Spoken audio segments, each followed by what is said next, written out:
जय श्री राम डॉक्टर साहब। तो डॉक्टर साहब, थोड़ा बहुत इस इवेंट पे बात शुरू करने से पहले कुछ आप बताना चाहेंगे हमारे दर्शकों को?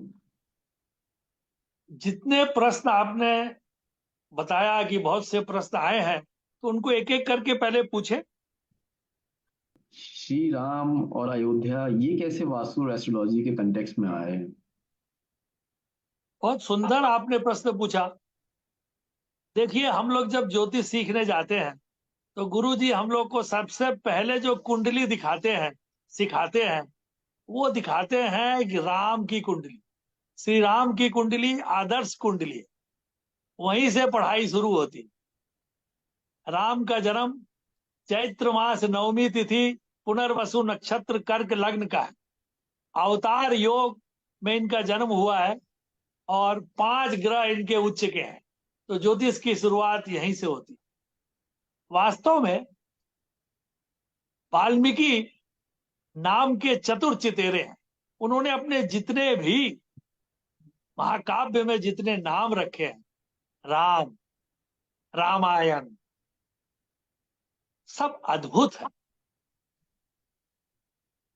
रामायण पहले आपको बताऊं, मैं यहाँ केवल वाल्मीकि रामायण की ही बात कर रहा हूं। राम विश्व पुरुष है, विश्व के प्राण है, घट घट में राम है। दुनिया के हर जगह पर अलग अलग रूप में राम पूजे जाते हैं, राम कथाएं कही जाती हैं। देश हो विसल विदेश हो, यवनों का देश हो, मुस्लिम देश हो, सब जगह राम है। मैं रामायण की बात आपको शुरू करता हूं। राम का अयन, और राम, सीता का नाम है रमा।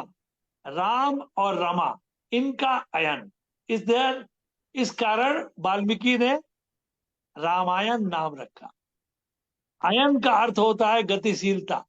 राम और रामायण का अयन। राम देह रूपी है और रमा लक्ष्मी रूपी है। अपना देह और लक्ष्मी, यही तो गतिशीलता कायम रखता है विश्व में।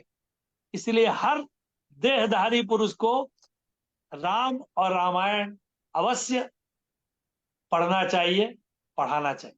तो रामायण में हमने एक चीज और देखी है कि श्री राम के जीवन में बहुत सारे फेजेस थे। मतलब उनका बाल्यकाल था, फिर उनका यौवन था, फिर उनका जो संन्यास वाला टाइम था जो उन्होंने वनवास काटा, और फिर उनका जो गृहस्थ जीवन था जिसमें उन्होंने अयोध्या के ऊपर राज किया। तो हमें इन सारे फेजेस से क्या ज्ञान लेना चाहिए? मतलब क्या सीख मिलती है उन फेजेस से? देखिए, राम सठ ऐश्वर्य युक्त दिव्य परमात्मा है, पूर्ण अवतार है, अभय दाता है, ऐश्वर्य दाता, धर्म के ज्ञानी, यशस्वी, श्री, ज्ञान, वैराग्य, सभी कुछ ये सठ ऐश्वर्य राम के पास है। उनके पास ऐश्वर्य है, दशरथ के पुत्र थे। धर्म है, धर्म का अगर कोई विग्रह बने तो वह राम का ही विग्रह होगा।